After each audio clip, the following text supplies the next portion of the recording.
Om Swastiastu. Yang terhormat Bapak Inyoman Putrayasa, SEMSI, selaku dosen pembimbing utama. Yang saya hormati Ibu Dr. Igusti Ayu Purnamawati, SEMSI AK, selaku dosen pembimbing pendamping. Yang saya hormati Ibu Niwayan Yulianita Dewi, SEAK MSA, selaku dosen penelaah. Pada kesempatan kali ini, saya akan mempresentasikan proposal penelitian yang berjudul Pengaruh Intensitas Aset Tetap, Financial Distress, dan Profitabilitas terhadap Tax Avoidance pada perusahaan properti dan real estate tahun 2017 sampai 2020. Sebelumnya, izinkan saya untuk memperkenalkan diri terlebih dahulu. Perkenalkan, nama saya Ida Ayu Putu Wirayanti dengan NIM 1817051217 dari Prodi S1 Akuntansi. Adapun 3 pokok bahasan presentasi ini yaitu yang pertama, pendahuluan, yang kedua, landasan teori, dan yang ketiga, metode penelitian. Dimulai dari yang pertama. Peneliti menyusun proposal ini dilatar belakangi oleh beberapa masalah, yaitu pajak merupakan salah satu instrumen penting bagi pemerintah dalam mencapai perekonomian politik dan tujuan sosial. Pajak mempunyai peranan yang sangat penting dalam kehidupan bernegara, khususnya dalam melaksanakan pembangunan, karena pajak merupakan sumber pendapatan nasional yang paling potensial dan menempati persentase tertinggi dalam APBN dibandingkan dengan pendapatan lainnya. Namun, pada tahun 2020, penerimaan sektor pajak mengalami penurunan akibat terdampak pandemi COVID-19 karena perekonomian masyarakat pada saat itu mengalami penurunan yang cukup drastis. Penerimaan sektor pajak merupakan sektor terbesar penyumbang kas negara. Maka dari itu, pemerintah berusaha untuk mengoptimalkan penerimaan sektor pajak guna memaksimalkan kas negara. Adapun usaha-usaha pemerintah untuk mengoptimalkan penerimaan sektor pajak yaitu dengan menggunakan berbagai kebijakan dalam bentuk intensifikasi maupun ekstensifikasi. Akan tetapi dalam pelaksanaannya tersebut terdapat kendala. Salah satu kendalanya itu adanya tindakan tax avoidance oleh wajib pajak. Tax avoidance merupakan suatu tindakan legal, akan tetapi juga dapat merugikan negara apabila disalahgunakan. Tax avoidance merupakan suatu permasalahan yang rumit dan unik. Tax avoidance pada dasarnya dilakukan secara sengaja oleh suatu perusahaan wajib pajak guna meminimalisir besar pajak yang harus dibayar perusahaan dengan memanfaatkan celah hukum perpajakan atau loopholes. Terdapat fenomena tax avoidance yaitu pada tahun 2020 Tax Justice Network melaporkan Indonesia diperkirakan rugi hingga 4,8 miliar US dollar per tahun setara dengan 68,7 triliun rupiah akibat dari tax avoidance. Angka tersebut bersumber dari 4,7 miliar US dollar setara dengan 67,6 triliun diantaranya merupakan tindakan tax avoidance korporasi di Indonesia. Sementara sisanya berasal dari wajib pajak orang pribadi. Hal ini mengindikasi bahwa perusahaan korporasi Indonesia tingkat kepatuhan pajaknya masih rendah. Dirjen Pajak menyatakan tax avoidance muncul karena transaksi-transaksi yang terjadi antara pihak yang mempunyai hubungan istimewa baik di dalam negeri maupun luar negeri. Fenomena kasus penghindaran pajak yang terjadi pada tahun 2016 yaitu kasus Panama Papers di mana terjadi kebocoran dokumen mengenai transaksi keuangan. Kasus ini melibatkan perusahaan-perusahaan dunia termasuk Indonesia. Banyak perusahaan Indonesia yang terlibat, di antaranya PT Ciputra Development Tbk dan PT Lippo Karawaci Tbk, yang merupakan perusahaan sektor properti dan real estate. Kedua perusahaan tersebut menyembunyikan kekayaan mereka bertujuan untuk menghindari pajak di Indonesia. Kemudian, fenomena kasus perusahaan properti dan real estate lainnya yang melakukan penghindaran pajak di Indonesia yaitu atas transaksi properti yang dilakukan pengembang atau developer perumahan Bukit Semarang Baru yang dikembangkan oleh PT Karya Deka Alam Sari, yakni penjualan rumah mewah seharga 7,1 miliar rupiah di Semarang.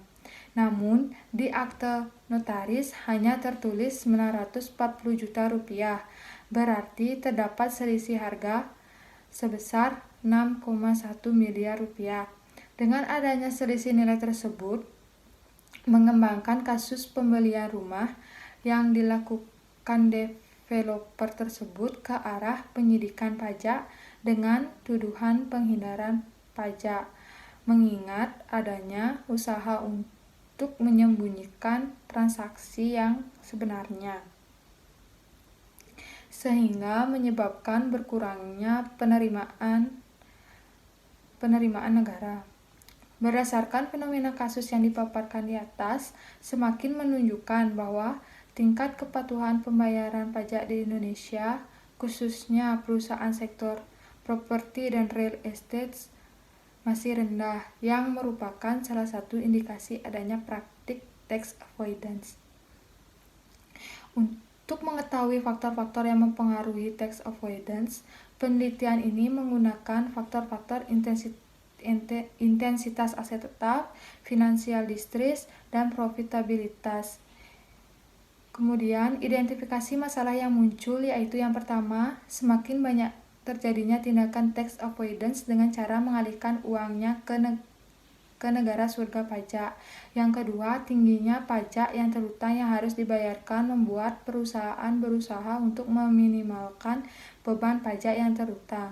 Kemudian yang ketiga, rendahnya tingkat kepatuhan pajak merupakan salah satu indikasi penghindaran pajak. Selanjutnya, batasan masalah dalam penelitian ini yaitu peneliti hanya memfokuskan pada variabel-variabel penelitian yaitu intensitas aset tetap, financial distress, dan profitabilitas.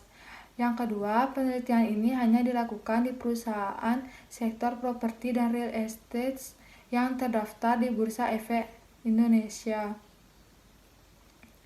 Periode penelitian ini hanya pada tahun 2017 sampai 2020. Kemudian rumusan masalah dari penelitian ini yaitu yang pertama, apakah intensitas aset tetap mempunyai pengaruh signifikan terhadap tax avoidance? Yang kedua, apakah financial distress mempunyai pengaruh signifikan terhadap tax avoidance? Kemudian yang ketiga, apakah profitabilitas mempunyai pengaruh signifikan terhadap tax avoidance? Berdasarkan rumusan masalah, tujuan penelitian ini yaitu untuk membuktikan apakah intensitas aset tetap berpengaruh terhadap tax avoidance. Yang kedua, untuk membuktikan apakah financial distress berpengaruh terhadap tax avoidance. Kemudian yang ketiga, untuk membuktikan apakah profitabilitas berpengaruh terhadap tax avoidance. Kemudian, manfaat penelitian ini ada dua, yaitu manfaat teoritis dan manfaat praktis. Manfaat teoritis yaitu sebagai referensi dan literatur pertimbangan. Kemudian, manfaat praktis bagi pemerintah, evaluasi dalam meminimalisir tindakan tax avoidance, bagi investor sebagai bahan pertimbangan sebelum melakukan investasi, bagi manajemen perusahaan, pertimbangan dalam pengambilan keputusan, bagi masyarakat, memberikan gambaran mengenai faktor yang mempengaruhi perusahaan melakukan tax avoidance. Kemudian bagi peneliti selanjutnya, sebagai bahan referensi di bidang tax avoidance. Bahasan yang kedua yaitu landasan teori. Grand teori yang digunakan dalam penelitian ini yaitu agensi teori. Anwar dan Saragi tahun 2021, agensi teori merupakan teori yang membahas tentang hubungan antara prinsipal yaitu pemilik perusahaan dengan agen yaitu manajemen perusahaan dalam menjalankan kontraknya. Dalam gagasan agensi teori menjelaskan bahwa kontra yang terjadi akibat dari perbedaan kepentingan antara prinsipal dan agen tersebut. Konflik kepentingan yang terjadi antara prinsipal dan agen dalam memaksimalkan keuntungan perusahaan dengan pembayaran pajak minimal. Prinsipal menginginkan reputasi perusahaan baik dengan tidak melakukan penghindaran pajak, sedangkan agen melakukan manipulasi dan kecurangan dalam laporan keuangan agar pajak yang dibebankan rendah. Second teori yang digunakan yaitu tax avoidance, intensitas aset tetap, financial distress, dan profitabilitas. Penelitian terdahulu yang terkait dalam penelitian ini yaitu Anwar dan Saragi tahun 2021, intensitas aset tetap berpengaruh positif terhadap tax avoidance. Kemudian Sinta Wijayanti tahun 2021 menjelaskan intensitas aset tetap berpengaruh positif terhadap tax avoidance. Sedangkan financial distress tidak berpengaruh terhadap tax avoidance. Asanti tahun 2021 financial distress tidak berpengaruh signifikan terhadap tax avoidance. Kemudian Ervanti DKK tahun 2020 menjelaskan intensitas aset tetap berpengaruh terhadap penghindaran pajak. Kemudian Prasetyowati tahun 2020 menjelaskan profitabilitas berpengaruh negatif terhadap tax avoidance. Kemudian Nugraha tahun 2019 menjelaskan intensitas aset tetap berpengaruh negatif terhadap tax avoidance. Maulana DKK tahun 2018 menjelaskan financial distress berpengaruh negatif signifikan terhadap penghindaran pajak. Kemudian Aminah DKK tahun 2018 menjelaskan profitabilitas memiliki pengaruh terhadap tax avoidance, sedangkan intensitas aset tetap tidak berpengaruh terhadap tax avoidance.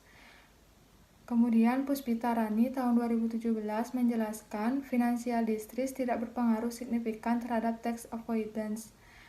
Yang terakhir yaitu Falistiani Putri tahun 2017 menjelaskan profitabilitas berpengaruh negatif terhadap tax avoidance. Berikutnya yaitu kerangka berpikir dan hipotesis. Kerangka berpikir dalam penelitian ini yaitu menggambarkan hubungan variabel independen dan variabel dependen dalam penelitian. Dalam penelitian ini ada 3 variabel independen yaitu intensitas aset tetap, financial distress, dan profitabilitas yang berpengaruh terhadap variabel dependen yaitu tax avoidance. Hipotesis penelitian ini yaitu H1, intensitas aset tetap berpengaruh positif terhadap tax avoidance. H2, financial distress berpengaruh positif terhadap tax avoidance. H3, profitabilitas berpengaruh positif terhadap tax avoidance. Selanjutnya, pembahasan yang ketiga yaitu metode penelitian. Yang pertama yaitu rancangan penelitian.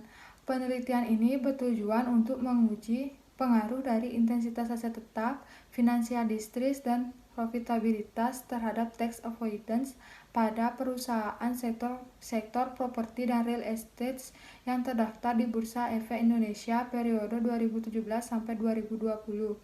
Kemudian penelitian ini adalah jenis penelitian asosiatif atau hubungan kausalitas dengan menggunakan pendekatan kuantitatif berupa angka-angka. Penelitian ini dimulai dengan merumuskan permasalahan yang didasari oleh latar belakang, menguraikan teori-teori, dan dasar empiris sebagai interpretasi hasil penelitian nantinya, menetapkan waktu dan lokasi penelitian, mengumpulkan data, menganalisis data, dan kemudian menyajikan hasil analisis. Populasi yang digunakan dalam penelitian ini adalah 81 perusahaan properti dan real estate yang terdaftar di Bursa Efek Indonesia. Periode 2017 sampai 2020. Teknik sampel yang digunakan dalam penelitian ini adalah menggunakan metode purposive sampling, yaitu pengambilan sampel yang telah ditentukan dan dipertimbangkan dengan kriteria tertentu. Adapun yang menjadi sampel dalam penelitian ini adalah yang memenuhi kriteria, yaitu yang pertama, perusahaan properti dan real estate yang terdaftar pada Bursa Efek Indonesia secara konsisten periode 2017 sampai 2020. Yang kedua, perusahaan properti dan real estate yang secara rutin menyajikan laporan keuangan lengkap pada periode 31 Desember 2017 sampai 31 Desember 2020. Kemudian yang ketiga, perusahaan properti yang menghasilkan laba positif pada periode 4 tahun berturut-turut. Selanjutnya yaitu variabel dan definisi operasional variabel. Penelitian. Dalam penelitian ini, operasional variabel yang terdiri dari variabel independen atau variabel bebas dan variabel dependen atau variabel terikat. Variabel dependen dari penelitian ini yaitu tax avoidance, sedangkan variabel independen dari penelitian ini yaitu intensitas aset tetap, financial distress, dan profitabilitas. Indikator pengukuran variabel dependen yaitu tax avoidance dengan menggunakan rumus CETR sama dengan laba beban pajak dibagi dengan laba sebelum pajak. Indikator pengukuran intensitas aset tetap dengan menggunakan rumus total aset tetap dibagi dengan total aset. Indikator pengukuran financial distress dengan menggunakan rumus Z sama dengan 12A ditambah 1,4B ditambah 3,3C ditambah 0,4D ditambah 0,999E. Indikator pengukuran profitabilitas dengan menggunakan rumus ROA sama dengan laba bersih dibagi dengan total aset. Selanjutnya, metode pengumpulan data. Jenis data yang digunakan dalam penelitian ini adalah data sekunder. Data sekunder bersumber dari publikasi pihak ketiga yaitu Bursa Efek Indonesia. Data yang digunakan adalah data tabungan dari perusahaan sektor properti dan real estate periode 2017 sampai 2020. Metode pengumpulan data yang digunakan yaitu metode dokumentasi. Teknik analisis data yang digunakan dalam penelitian ini yaitu yang pertama, analisis statistik deskriptif. Statistik deskriptif adalah penjelasan informasi yang dilakukan secara numerik atau matematis. Statistik deskriptif meliputi rata-rata, standar deviasi, nilai maksimum, nilai minimum, serta jumlah data penelitian. Apabila rata-rata lebih besar daripada standar deviasi, maka kualitas data dikatakan baik. Yang kedua yaitu uji asumsi klasik yang terdiri dari uji normalitas, uji heteroskedastisitas, uji multikolonialitas, dan uji autokorelasi. Kemudian yang ketiga, uji hipotesis yang terdiri dari yang pertama, analisis regresi berganda, kemudian uji F dan uji T. Sekian yang dapat saya sampaikan. Mohon maaf apabila ada kesalahan kata. Saya ucapkan terima kasih. Saya tutup dengan Brahma Santi. Om Santi Santi Santi Om.